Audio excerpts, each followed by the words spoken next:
Hello, welcome back to my channel. If you didn't know, my name is Robin and I am sweating. It is currently in part 2 of the heat wave in the UK and I think I'm about to die. In this video I will be talking about the worst books that I have read so far this year, 2022. If you didn't watch my last video, go and check that out if you want a bit of sweetness before the salt.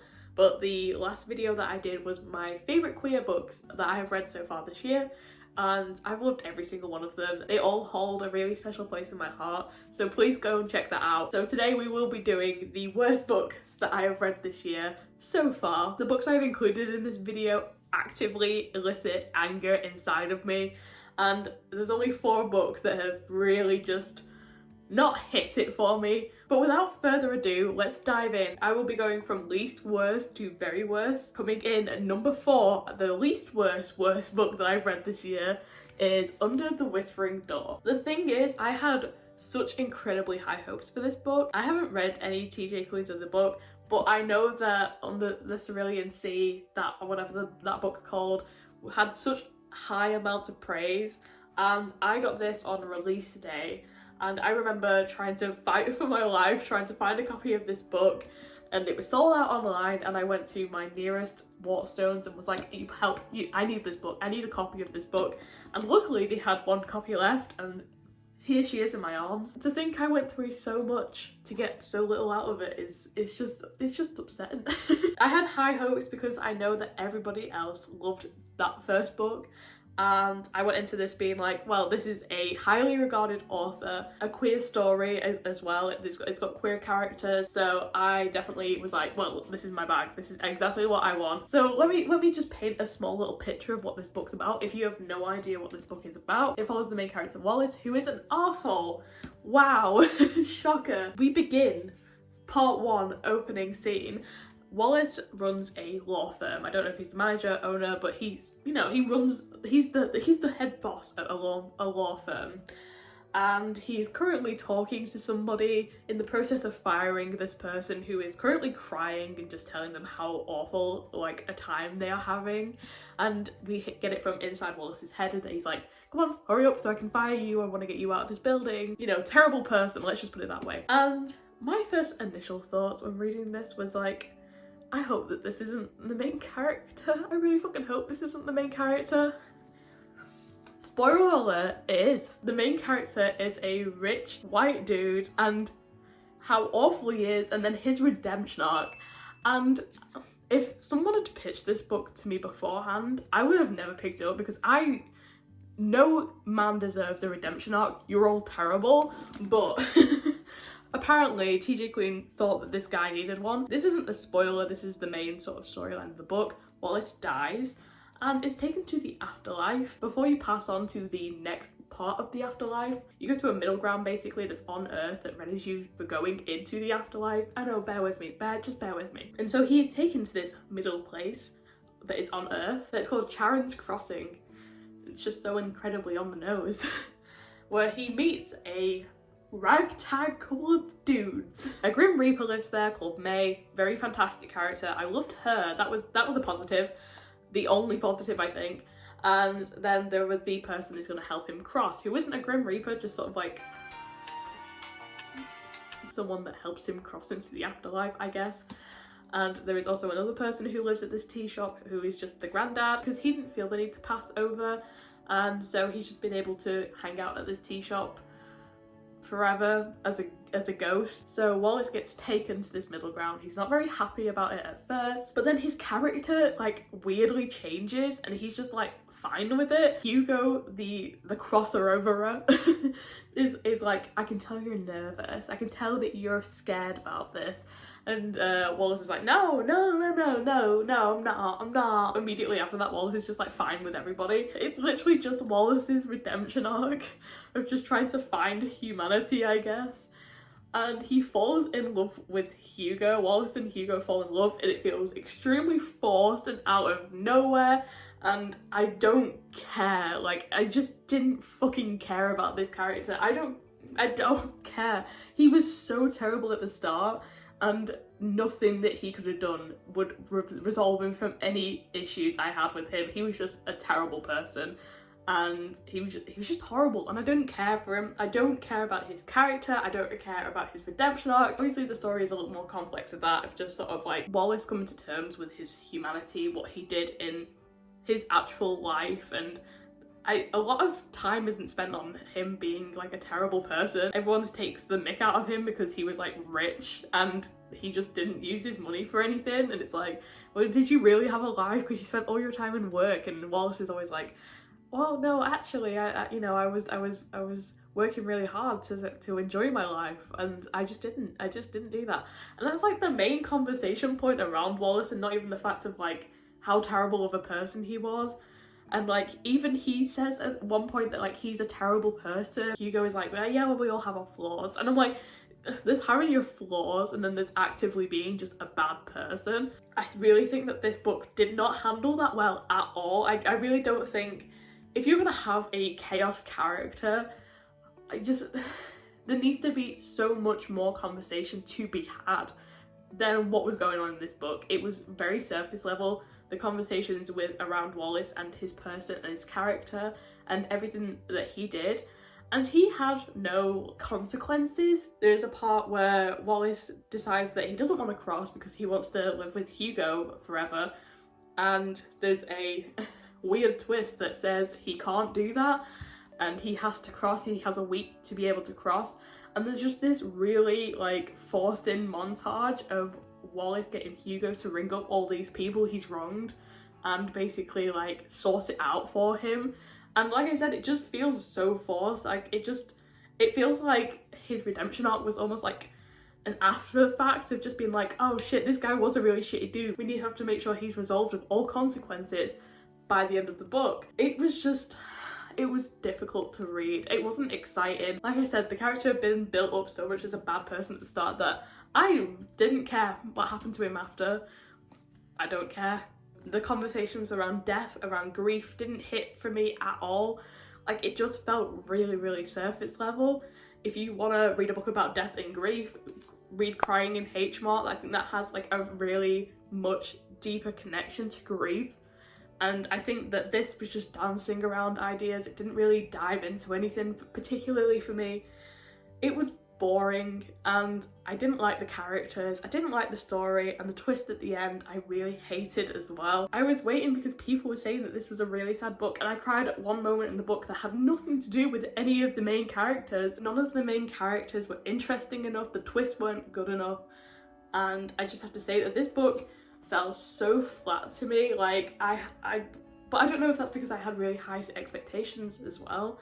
Like, my expectations were like up here, but I'm really disappointed with this book, and I wish I could have liked it. Like I said, I really went in with the intention of just loving this book, and I hated it. I really didn't like it at all, so I'm so sorry.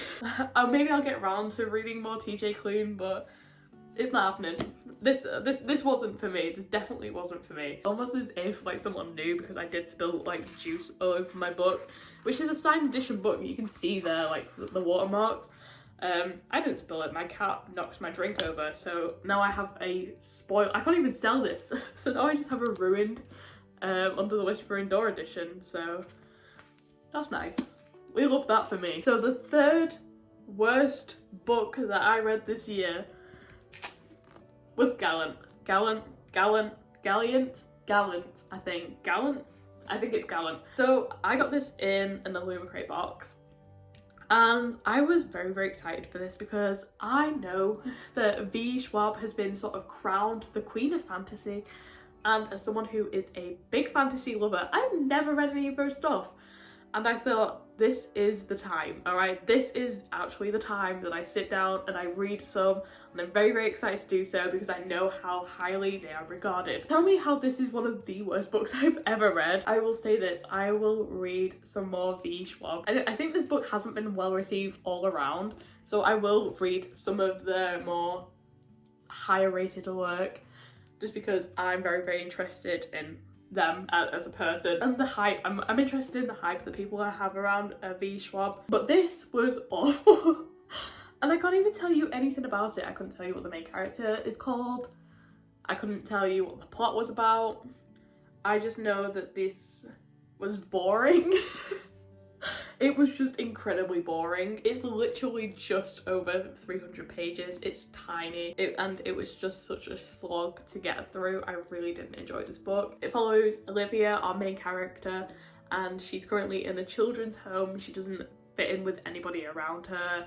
She doesn't really fit in with the staff either, but they don't seem very friendly. It's not a nice place where she is. And suddenly, one day, she gets called into the office and she's very curious why. There is a letter from somewhere called Gallant that says, there's a family out here willing to take you in, you know, you are part of this family. And so the people of the care home are like, okay, you're gonna go home now. Olivia is very anxious because she has a diary of her mum's that her mum had left behind. It says in the back of the diary, whatever you do, don't go to Gallant. So she's very, very nervous about going to Gallant because her mum has told her not to. But also she has no other choice. So she ends up going all the way to Gallant to find out her cousin is there, and her cousin wants nothing to do with her. Her cousin is like, I don't understand where you got this letter from. You need to leave immediately. The house wrote the letter to get her to come home. And there's a lot of creepy things happening in the house. An alternate universe sort of thing.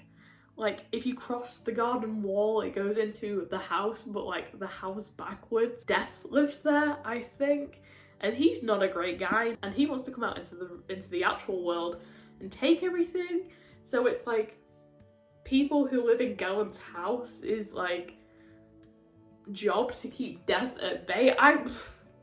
When I tell you it was just a really surface level read, it felt ridiculously rushed. It just wasn't good. I want to say I didn't enjoy the characters, but I didn't know enough about the characters to form an opinion. It just wasn't good, guys. I really didn't enjoy this. It was boring, and I just, like I said, this was my first introduction to v.e.schwab, and I really, really wanted to like it. I've been wanting to read this author's work for ages, and this was the first thing I've ever read from them, and it just wasn't. It wasn't good. It really wasn't good. Okay, we're down to our final two. This is exciting. I'm very, very excited to talk about these. So the second worst book that I've read this year was actually the book of the month for my book club last month. And we spent the entire time, my table, just spent the entire time talking about how awful this book was. So if that doesn't do it for you, then let me introduce Untamed by Glennon Doyle. I saw Jack Edwards forever and a half ago do a video on this and just basically say a bunch of stuff, negative stuff about it. And he did a review on it because it is Adele's favourite book. She even has like a blurb on the back. That was the main selling point for most people that picked this up, I think. If you're under the age of like 40, don't read this. It wasn't made for you. Like I said, this was the book of the month for my queer book club, and they said that they wanted to introduce a controversial book to the book club so we could have something to talk about, and they definitely did that. Controversial in the fact that we all hated it. So that was fun of them. That was good for them. Glennon Doyle is a memoir writer. She writes a lot about like her experiences and her life. In the past, Glennon has written 2 books about being Christian. She talks a lot about her most recent book in this one, about how she got to love her husband again, how she loved her husband again after she found out he was cheating. Fight for your life. Fighting for your life, I guess. But this book is Glennon's coming out story. And I have to say, as somebody who doesn't really read a lot of, or even see a lot in the media of late bloomer lesbians and, or like, you know, late bloomers in queerness, I think it's a really, really important story to tell, and I'm not taking that away from Glennon. I think that these stories are precious and definitely have to be told, because there's going to be people that go their entire lives without even realising that they were queer and just sort of thinking that, you know, straight relationships and like feeling these sort of feelings were just sort of like normal feelings to have. I make a joke of me being like a late bloomer, like lesbian. I didn't really come to those feelings until I was, you know, 23. I've only just turned 23 and I'm still dealing with my journey and existence. Very, very recently have I come to terms with it. So I couldn't imagine people that are in their 40s, 50s, especially in Christian backgrounds, who have just sort of avoided that part. I'm not taking this experience away from Glennon. I think that this is a really important story. The way it's written in her books is it's written for older people. It definitely comes across that way anyway. There's a lot of things that if you're very online, you sort of understand, but there are very surface level, I want to say arguments, but like very surface level points of views to some of the things that she talks about in this book. I definitely think that it is aimed at her target audience, which was the past two books, which were, you know, that Christian late 30s, 40s, like group sort of thing. And it definitely comes across in this book, that's who she's writing for. But without buttering her up much further, she's so boring. This woman has written 3 memoirs on her life, and I couldn't imagine a more boring person writing a memoir about their life. Lennon also admits in this book that the last book that she wrote was just sort of a lie because she never got over her husband cheating, and in fact it sort of ruined their marriage. And she wrote an entire book of like how to stay with your unfaithful husband. And in this book, she just fully admits that she didn't know what she was talking about because she very much wasn't over the fact. I admire your honesty, but being that honest in this book made me question how much she was lying in this book about anything. Like, there were a lot of conversations that she had that I definitely knew that she made up, because she was making these complex arguments and she likes to talk in metaphors. After I read this book, I never wanted to hear a metaphor again. She uses a metaphor for everything. And like, when you get halfway through the book, like her kids, her friends, like her family, they all talk exactly the same. They all use the same metaphors. And in the end, I just knew for a fact that Glennon was in the shower making these up and being like, yeah, no, definitely, I would say this to myself. Like, there is no way that this woman had metaphor conversations with her kids who are like 4 and 8. Like, it comes off as one of those memes where it's like, yeah, my daughter watched the TV and she really said this, and it's just like a long, complicated sentence. That's what the entire book was.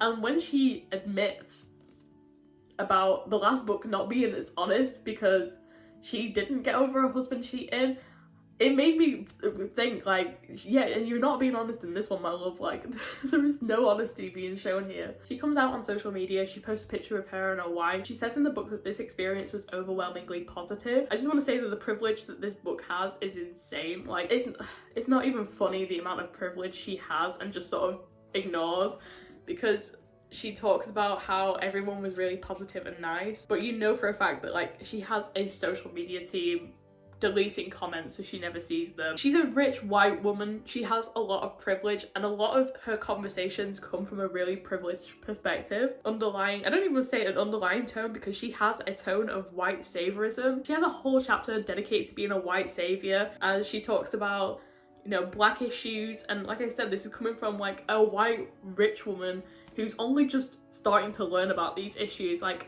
the conversation she's having is extremely surface level, and the part of me wants to say this is maybe the conversation, the book that this is aimed at, maybe it's the sort of conversation that gets these older people thinking about it more, because obviously they're not more involved with that sort of thing. So part of me wants to say, like, you know, she's writing for the audience that she has, but another part of me just thinks, how privileged do you have to be? She goes on for a whole chapter talking about institutionalized racism. It just smells of privilege because she's only just learned about it, and it's like she's texting her friends in a group chat being like, guys, oh my god, guys, did you know this? This isn't the voice you really want to hear it from at all. Talks about how she has a charity that reunites kids with their families that have been separated because of like the immigration process and stuff like that. The entire time she name drops her charity like 5 times in one sentence, and it's just overbearing. I have to say, if I had any positives about this book, I like how I didn't have any positives about the other books, but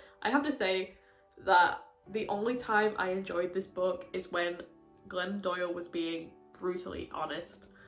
There are some moments in here that sort of, she reveals the worst parts of herself, and in doing that I feel so much more validated in who I am. It's just stuff that makes me feel a little more human. I think when she was being extremely honest is when I really connected with her and this book, but that only happened like 3 or 4 times during the book, and it definitely wasn't enough for me to continue reading. And on top of that, this book was a little bit cringy, alright?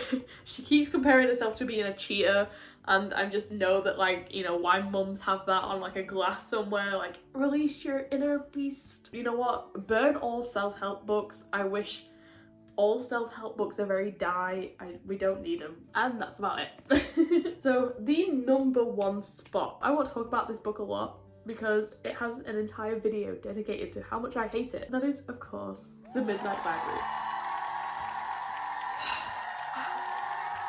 This will be the biggest reason why I will never trust BookTok ever again. This book is 280 pages long, and that was too long. This is one of the worst books I've read in my entire life. Not even this year, my entire life. This is one of the worst books I've ever read. The main reason I got this is because it's like, if you have mental health issues, read this book.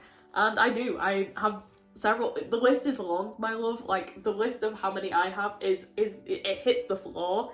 So I was like, you know what, this sounds like for me. I read the synopsis and I was like, oh my god, the plot sounds fantastic. Oh my god, this is gonna be the book of the year. And then I fucking read it. If the Midnight Library was a person, I would knock it out. Before I talk about this book, there is mention of suicide. The main character, Nora, has an awful day. Her cat dies, gets fired from her job. She has depression as well as a theme of the book. And later that evening, she commits suicide because it becomes too much. But she doesn't die. Well, she does.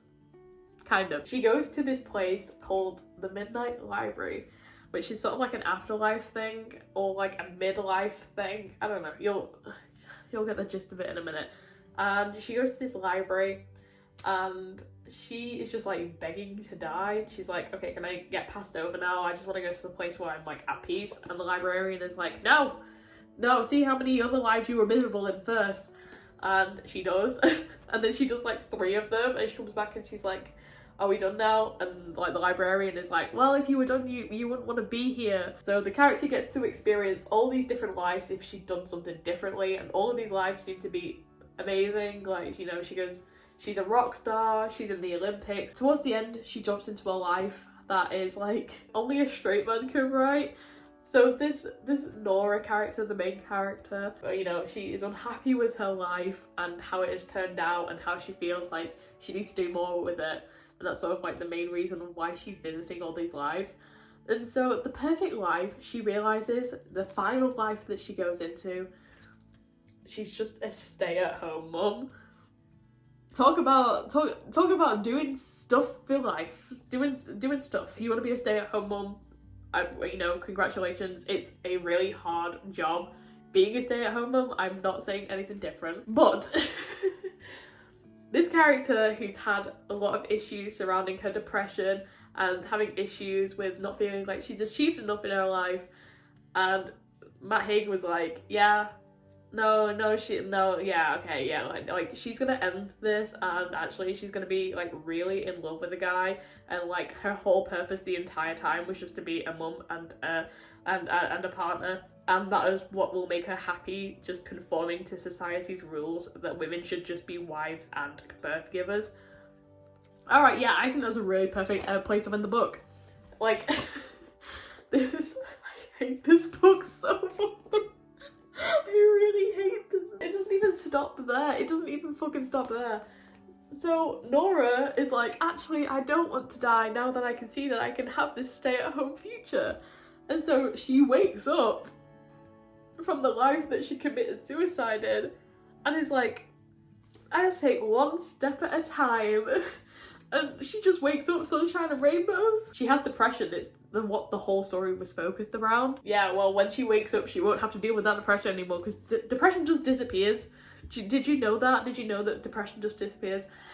I will say that I'm just ranting here, because if you really want to hear my thoughts on this book, I have an entire video dedicated to it, because I hated this book. I really fucking hated this book. Genuinely the worst book I've ever read. And who knew that 200 pages could get me so riled up? But like, it's not good, and whatever the TikTok girlies say, like, you will regret it for the rest of your life. Just don't, it's not fucking good. Like I said, I have an entire video on the Midnight Library if you would like to go watch it. That was like baby Robin, that was like me at the very start of my channel. So if you would like to go watch that video, be my guest. No, definitely go watch it, because I'm very shady. Thank you so much for watching this video. I've been very excited to make this, just because I love having a bit of a rant and I like taking it out on these books. And like I said, luckily enough, I haven't read a lot of garbage books. I've read a lot of meh books, like not very good, but I didn't want to include books that were like, you know, boring. These books definitely elicit some sort of anger in me, and I thought that these would be the perfect books to talk about. If you haven't seen the first part of this, please go and watch my favourite queer books of 2022 so far. If you enjoyed this video, if you like my content, then like, comment, subscribe, all that good YouTube stuff. and I shall see you next time. Bye!